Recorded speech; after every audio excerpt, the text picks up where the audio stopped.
in the digital world we all live in with our phones, now you can get apps to where you can see what your fence is doing. It'll send, you can set it up where it can send some alerts. So if you're traveling or whatever, or get up in the morning when you're drinking your coffee, you can actually see what the voltage is on your fence with certain energizers and having the apps, and there's wireless things, and it can lights and sirens. I mean, there's lots of things electric fence can do now with the technology that's become available that makes our lives a lot easier, being able to see what's going on remotely from a fence.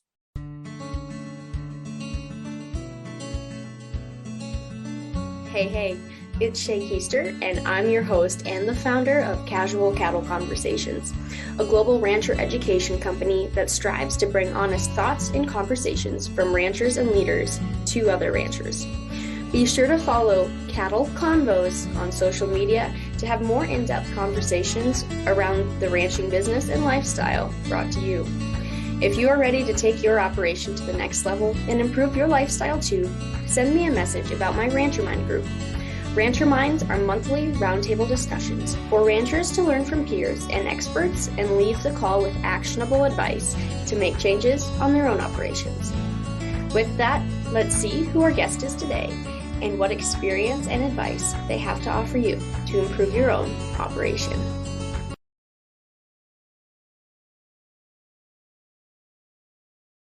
All right, Lee. Well, thank you for joining the show today. And, we've chatted on the phone a little bit before, but I'd really like for you just to briefly share with my audience, a couple sentences. What is your role in the beef industry today? Well, I have a handful of commercial cattle myself, so everything that goes along with that, but I am a territory manager for Gallagher.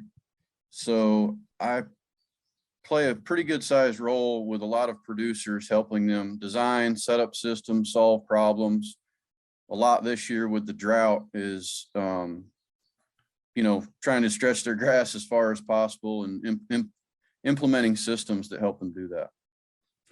Yeah, absolutely. And unfortunately, a lot of areas in our country are facing drought this year. And like I guess we talked earlier, that is just a part of ranching. It's bound to happen at some point. Now, today we're going to just kind of quickly talk about power fencing. So when we're talking about power fencing, what does that mean? I mean, what is power fencing in your own words?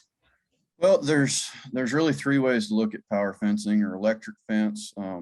Power fencing is kind of the term we try to use because it sounds less scary to the general public than electric. But of course, there's permanent, there's temporary, and there's offset fencing that you can use.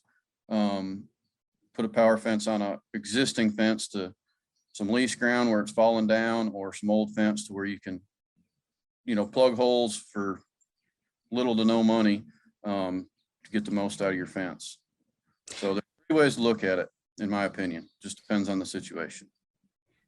Do you want to describe a little bit each of those three ways? Just go into a little more detail on what each of those three ways looks like. Sure. So of course, permanent fence would be just like you'd put up a barbed wire or woven wire fence. You have your brace assemblies and you're going to stretch multiple strands of wire. And it's meant to be there for long term. You're going to use the high tensile or a steel wire. And it's just meant to be there. Temporary is going to be your poly wires, your poly tapes, going to be with some step-in posts or something that's, temporary. And you're going to it's going to be in a smaller area or something that's designed to be moved often. So you're not going to want to have to deal with your heavy steel wires and driving a lot of posts and things like that. It's like the word is temporary. It's meant to be temporary and easily moved. And then offset fencing would be where you took an existing traditional fence of whichever you want, barbed wire, woven wire, board, doesn't matter. And you're going to put a bracket on it of some stature, and you're going to put a single or two strands of power fence wire down it to protect it, keep animals from reaching through, rubbing on it, leaning over. Even if it's a brand new fence, it's going to extend the life of it because they're not going to be pushing on it. It's also useful in the offset situation if you're trying to separate pastures where you're not having commingling with a bull or some heifers or things like that. Or you don't want your neighbor's bull over there sniffing on your cows and things like that. That works great in that situation. Well, thank you. I appreciate hearing that, because a common theme on the show is there's more than one way to do something, and not the same system's not going to work for everything. So I appreciate Absolutely. hearing those different methods. So when we look at power fencing as a whole, what tools or technologies are critical to making sure that implementing power fencing is a success for ranches? The biggest thing I hear, in 15 years of working for Gallagher, I get more calls or more questions or more issues are caused by grounding. Improper grounding of an energizer is the biggest common denominator of issues. And it's more prevalent in the summer and in drought situations, because the earth is not as conductive when it's dry dirt, or the grass isn't as flush and things like that. So grounding is the cheapest part of the power fence system, and it's the part that gets shortchanged the most often. Well, awesome. And I know that's something that we've talked about on the show before, actually, probably be about a month or 6 weeks before this episode gets released. But that was something that was really talked about. And I know something that my family uses a lot of power fencing. So that's something we have to watch too. So when you look at that, so you talked about the ground, that's critical. So on the energizer side, how do producers know what type of energizer is going to be best for them? Well, you gotta look at a couple different things. The size of the area you're going to be fencing. Also, when you think about the size of the area you're going to be fencing, are you going to add to it down the road? You don't want to go buy a fence of an energizer for the piece of ground that you're going to fence this year, and then next year add on more or something, to where you just buy one that's big enough for what you're doing now. Think to the future, because you can't have too big of an energizer. So if you think down the road, you're going to be tying into it and adding more ground to it, or more area, and building more fence and wanting to use that same energizer. Think about that, so that you're not shortchanging yourself and having to go back a year to, a few years down the road and start over with a bigger energizer. But you also got to think about if you can plug in or if you need a solar unit. So if you can plug in, you're going to get more bang for your buck, because you take the batteries and the solar panels and things like that out of the equation. But sometimes you get out in remote country and there's not a power source, so solar is your only option. So that's the biggest two things to me is, can you plug in? Do you have a power source? And think about the whole total area that you will be fencing now and down the road, so that you can buy the right energizer.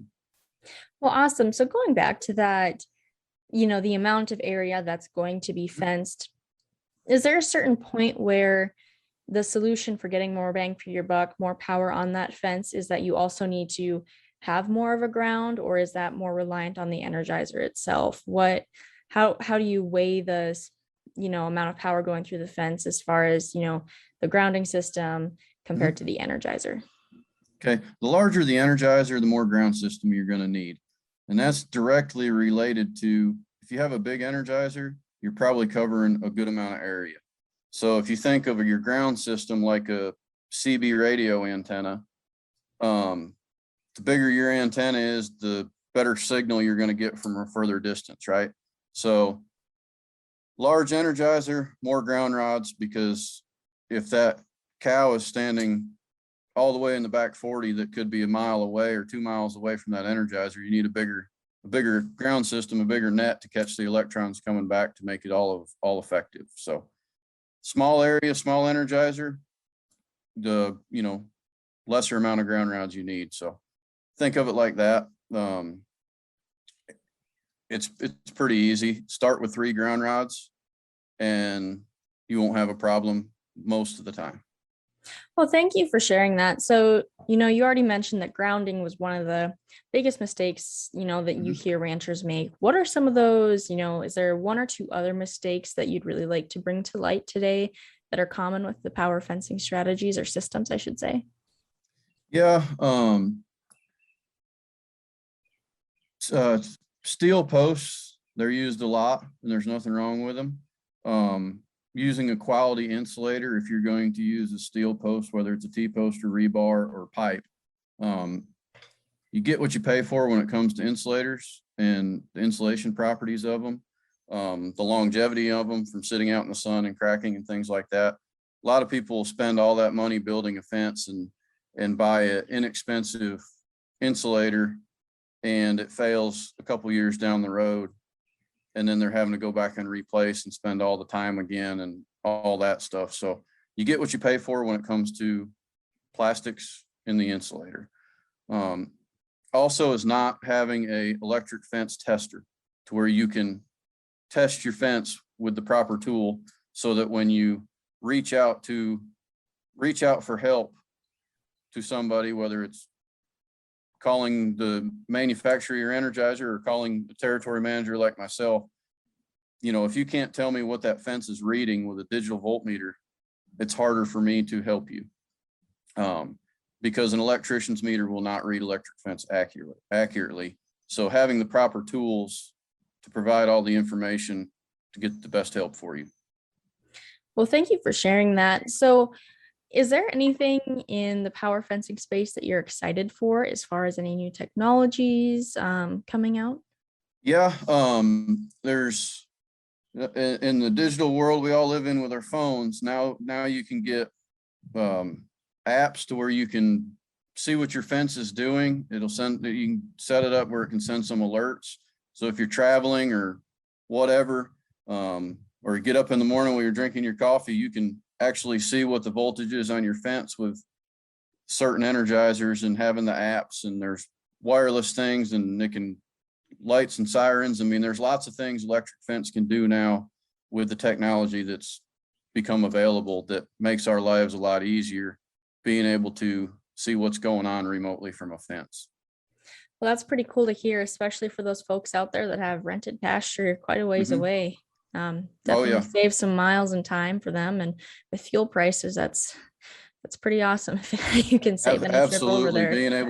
Being able to make sure your fence is working, or get an alert if something's down, or that your voltage fell below your preset level or whatever, to where you can go find something, fix it before, say a car runs through the fence. You're going to know pretty quick that your voltage is off, so you can go find it hopefully before something gets out. But you don't need to drive out there every day like we used to have to at $6 diesel. Absolutely. Well, Lee, as we kind of wrap up today, I'd just really like to ask, where can producers go for more resources as Mhm. far as finding these tools and technology, learning more about them? Where can those ranchers go? Well, of course, the internet's a wonderful tool. There's all kinds of YouTube videos and how-tos, and of course, you can go to Gallagher's website and there's instructional videos and downloads and things on there, as long as a fence building tool, to where, if you really don't know what you need, you can answer a bunch of questions and your footages and things like that, and it'll spit you out a material list and give you a starting point. But internet's a wonderful tool. And then of course you can always reach out to wherever you live. Gallagher has a territory manager in every state, so you can reach out to us for advice, and your local extension office and NRCS and things like that has got a boatload of information is available as well. Well, awesome. Thank you very much for being on the show. Is there anything else you'd like to add? No, I appreciate it. Anything we can ever do, let us know. All righty.